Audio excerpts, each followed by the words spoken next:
Sahabat Hikmah, ayo siapa yang suka konsumsi minuman hangat? Mau pagi, sore, atau malam sekalipun, minuman hangat pasti banyak khasiatnya. Selain buat ngangetin badan, bagus juga loh buat organ tubuh dan tentunya bisa nurunin stres.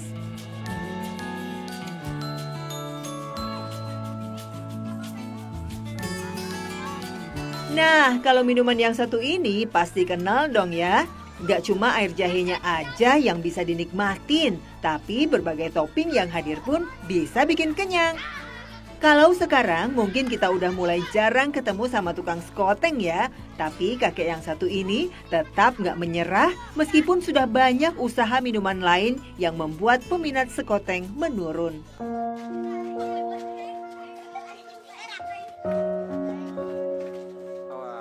Inilah kakek Warno. Pria dengan 3 anak ini sudah berusia 75 tahun. Berkeliling menjajakan skoteng sudah ia lakukan selama belasan tahun tanpa kata lelah. Padahal kini raganya sudah semakin lemah.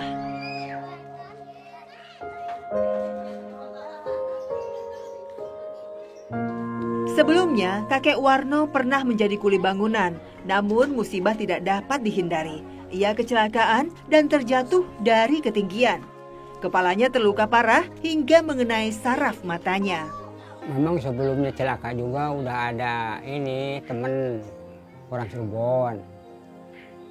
Pak, kerja bangunan mah, kerja di proyek mah tempo ada, tempo nggak ada. Udah aja itu sambilan katanya jualan sekoteng sampai diantar-antar sama dia.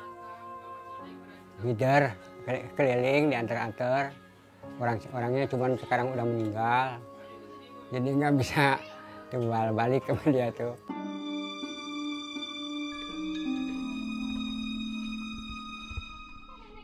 Penglihatan kakek Warno pun jadi terganggu.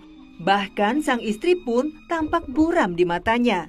Ia hanya mengandalkan pendengarannya saja untuk mengingat orang-orang di sekitarnya. Kakek Warno pun sering sakit-sakitan. Fisiknya yang sudah semakin lemah sering cepat lelah, terutama kaki dan kepalanya.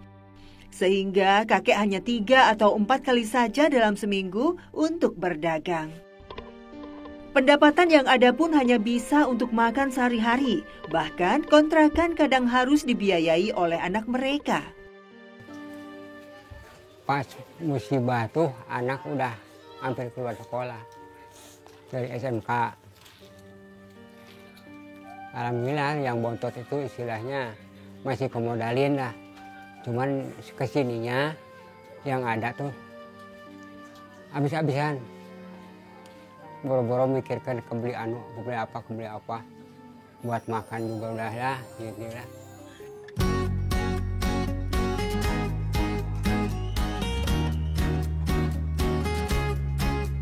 Kakek Warno hanya tinggal berdua saja dengan istri di kontrakan yang sangat sederhana. Sang istri, Uju, setiap harinya mengerjakan pekerjaan rumah, termasuk dalam menyiapkan bahan untuk kakek Warno berdagang.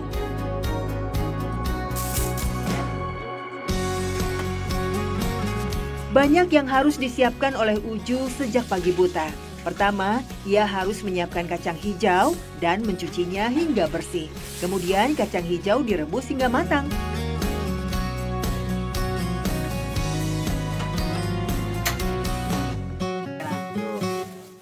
Sambil menunggu kacang hijau matang, kita siapkan kacang tanah. Sangrai kacang tanah hingga matang. Setelah didiamkan beberapa menit agar panasnya menghilang, kita pisahkan kulit dan kacangnya ya.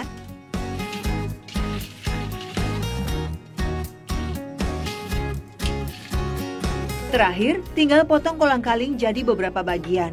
Begitupun dengan roti. Simpan semua pada wadahnya, bahan skoteng pun sudah siap semua.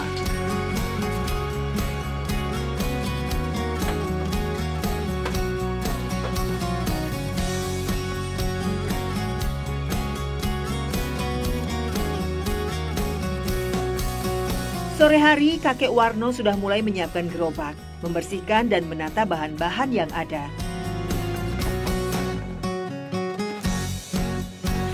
Tak lupa, air beserta irisan jahe dimasukkan ke dalam panci besar.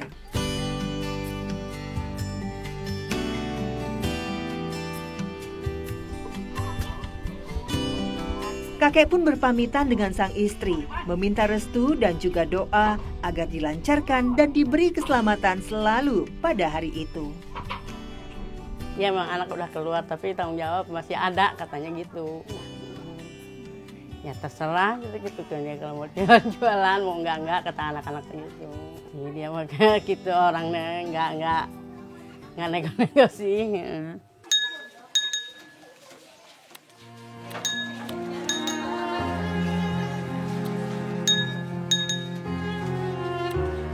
Dengan langkah pelan dan juga pandangan yang samar-samar, kakek tetap melangkah. Tidak pernah sedikit pun ada kata menyerah dalam kamus hidupnya. Kakek memiliki prinsip kalau bukan karena usia yang mengharuskan ia berhenti bekerja, maka ia tidak akan berhenti. Tidak pernah sedikit pun terlintas untuk meminta pada anak-anaknya. Ya kalau arti sih kalau punya modal sih mau kemarin buka-buka warung kecil-kecilan gitu ya. Kalau udah bapaknya udah nggak bisa pesan gitu kan. Ya anak-anaknya juga nggak dukung sih. Kayak ya tuh bikin apa sih ini nyari kontrakannya yang bisa jualan. Wah anak-anaknya udah ngomong sih gitu.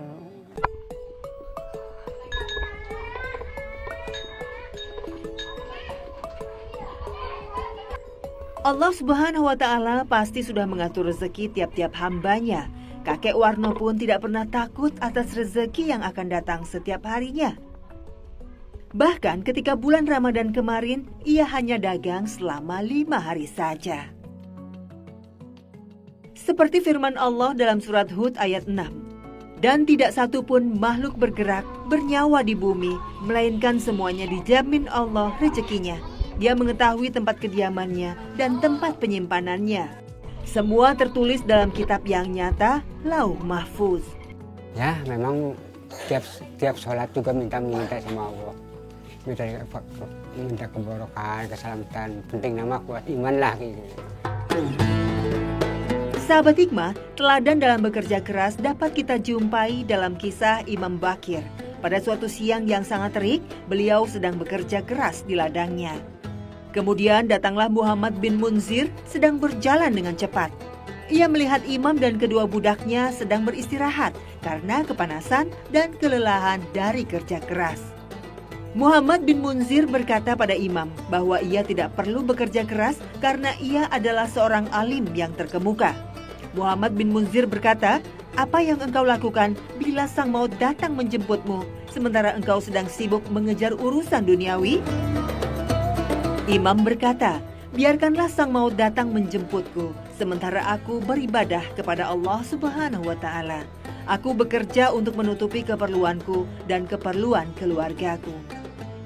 Ia melanjutkan, barang siapa yang bekerja untuk memperoleh pendapatan, ia akan semakin mendapatkan kemudahan. Bebannya akan menjadi ringan dan keluarganya terbebas dari kemalangan dan kerisauan. Imam tidak menyukai kemalasan apapun bentuknya. Ia senantiasa menentang setiap bentuk kemalasan. Bahkan, seekor semut kecil pun keluar dari sarangnya untuk mencari makan. Suatu hari Nabi SAW bertanya kepada para sahabat, "Ala unabbi'ukum bi khairikum." Mau gak aku kasih tahu siapa yang paling baik di antara kamu? Tentu saja ini pertanyaan motivasi dari Nabi SAW bagaimana para sahabat berlomba-lomba untuk menjadi yang terbaik. Nabi SAW berkata, "Khiyarukum atwalukum a'maran wa ahsanukum a'mala." Yang paling baik di antara kamu adalah yang paling panjang usianya dan paling baik amalannya. Ada dua komponen yang disebutkan oleh Nabi SAW di sini. Yang pertama adalah usia yang panjang, yang kedua adalah amalan yang baik. Artinya, seorang muslim harus tetap produktif sampai akhir hayatnya. Bahkan pada masa tua sekalipun, dia tetap fokus bagaimana berusaha dan beribadah. Sebab umur yang panjang tanpa amalan yang baik justru adalah keburukan. Sebab ketika seorang sahabat bertanya kepada Nabi SAW, manusia mana yang paling buruk? Nabi berkata, yang panjang umurnya tapi buruk perilakunya, jelek amalannya. Rasul SAW mengingatkan kita bahwa manusiawi sekali, manusia ini ingin dipanjangkan usianya oleh Allah Subhanahu Wa Taala, dan itu tidak tercela. Namun kita mengisi usia itu untuk kebaikan-kebaikan. Produktiflah sampai akhir hidup kita. Semoga pertemuan hari ini bermanfaat, menggali hikmah, menuai berkah. Assalamualaikum warahmatullahi wabarakatuh.